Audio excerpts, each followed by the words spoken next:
নমস্কার, আমি senior physiotherapist Aditya Kumar Pal. আজকে আমাদের চ্যানেলের তরফে আপনাদের কাছে যেটা উপস্থাপন করব সেটা হচ্ছে আমাদের আপার ব্যাক পেন। বহু মানুষরা পিঠের যন্ত্রণা নিয়ে ভোগেন, ঠিক ঘাড়ের ঠিক তলা থেকে কখনো কখনো যন্ত্রণাটা পিঠ থেকে হাতের দিকে নেমে আসে। পিঠে শোল্ডার মুভমেন্ট করতে গেলে কটকট করে শব্দ হয়, অনেক সময় এই জায়গাটা অবশ মতো থাকে। চিত হয়ে শুলে বিছানায় যখন পিঠটা থাকে তখন অনেক সময় যন্ত্রণা হয় এবং তখন সেই যন্ত্রণা থেকে রেহাই পাওয়ার জন্য রাত্রিবেলা এপাশ ওপাশ করে শুতে হয়। আসলে এটা গোটাটাই থোরাসিক স্পাইনের সমস্যা। থোরাসিক স্পাইন, আমরা যদি একটা মডেল স্পাইন নিই, একটা অ্যাডাল্ট স্পাইন, থোরাসিক স্পাইন হচ্ছে ঘাড়ে যে 7টা হাড় আছে তার তলা থেকে শুরু হয়, সেখান থেকে 12খানা অবধি চলে। এবং এই থোরাসিক স্পাইনের সংক্রান্ত থোরাসিক স্পাইনের পাশে আমাদের স্ক্যাপুলা লেগে থাকে।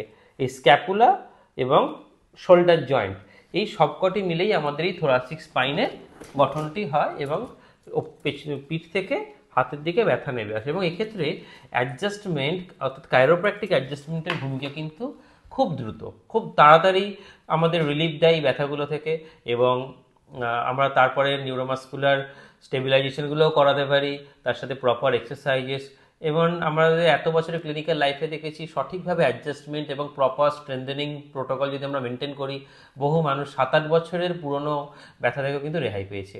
এবং এই থোরাসিক স্পাইনের দিকে আরও বিশেষ করে গুরুত্বপূর্ণ নজর দিতে হয়, তার কারণ আমাদের যে পিঠে কুঁজো হওয়া অর্থাৎ কাইফোসিস, পিঠে কুঁজো হওয়ার যে প্রবণতা, যারা ব্যাকপ্যাক নিয়ে চলি, আমরা সব সময় আমাদের শরীর সামনের দিকে ঝুঁকে থাকে, বা আমরা যারা কাজ করবার সময় ডেস্ক ওয়ার্ক করি, কম্পিউটার ওয়ার্ক করি, সব সময় থোরাসিক স্পাইন কিন্তু সামনের দিকে ঝুঁকে থাকে।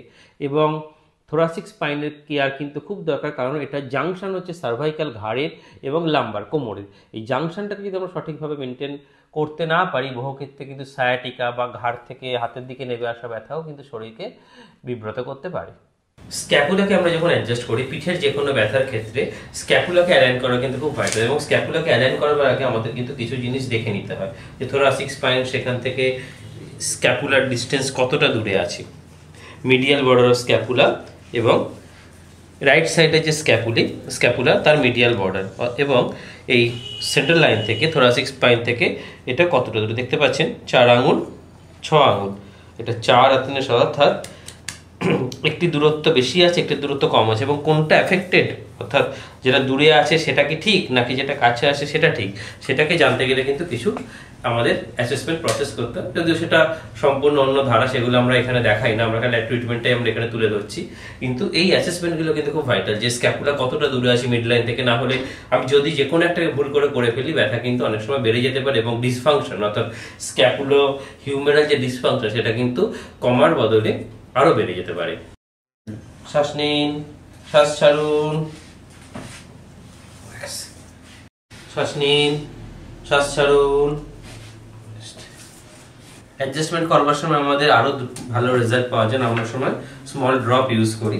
দেখতে পাচ্ছেন আমরা স্ক্যাপুলা অ্যাডজাস্ট করবার সময় ছোট ড্রপ ইউজ করব। বুক ভরে শ্বাস নিন, শ্বাস ছাড়ুন, এবং একইভাবে ডান দিকের ক্ষেত্রেও স্মল ড্রপ আমরা ইউজ করব।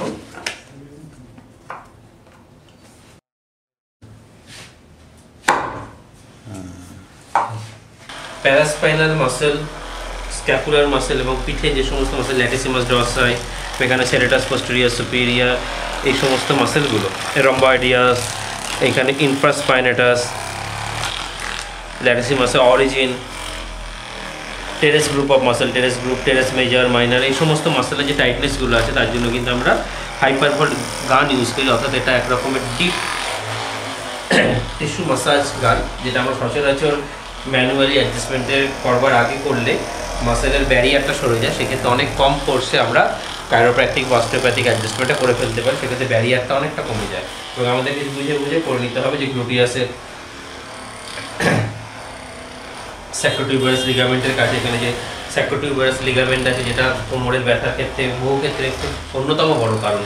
এবং কিউএল মাসেল, কোয়াড্রাটাস লাম্বোরাম মাসেলের টাইটনেস, এগুলো কিন্তু আমরা সহজেই খুব দ্রুত অল্পই এই হাইপারভোল্ট ব্যবহার করে রিলিজ করতে পারি। কিন্তু শুধু রিলিজটা করে থাকলেই হয় না, রিলিজ করে দেওয়ার পরে এই মাসেলটাকে তার কাইনেটিক চেন, অর্থাৎ মাসেলের যেটা মুভমেন্টের নির্দিষ্ট হিসেব আছে, সেই কাইনেটিক চেনের মধ্যে এই মাসেলটাকে কিন্তু অ্যালাইন করতে হয়। যাতে সেই মাসেলটা অ্যাজ এ হোল শরীরের সব রকম ফাংশনের সাথে সঠিকভাবে কোঅপারেট করতে পারে। এটা কিন্তু আমাদের লক্ষ্য রাখতে হবে। বুক ভরে শ্বাস নিন, শ্বাস ছাড়ুন, বুক ভরে শ্বাস নিন, শ্বাস ছাড়ুন। ফ্রোজেন শোল্ডারের ক্ষেত্রে স্ক্যাপুলাকে সেট করা কিন্তু খুব ভাইটাল। স্ক্যাপুলা যদি প্রপার অ্যালাইনমেন্ট না হয় ফ্রোজেন শোল্ডারের ক্ষেত্রে আমরা কিন্তু বহু ক্ষেত্রে শোল্ডারের ডিগ্রি অফ ফ্রিডম কিন্তু কমপ্লিটলি নাও পেতে পারি।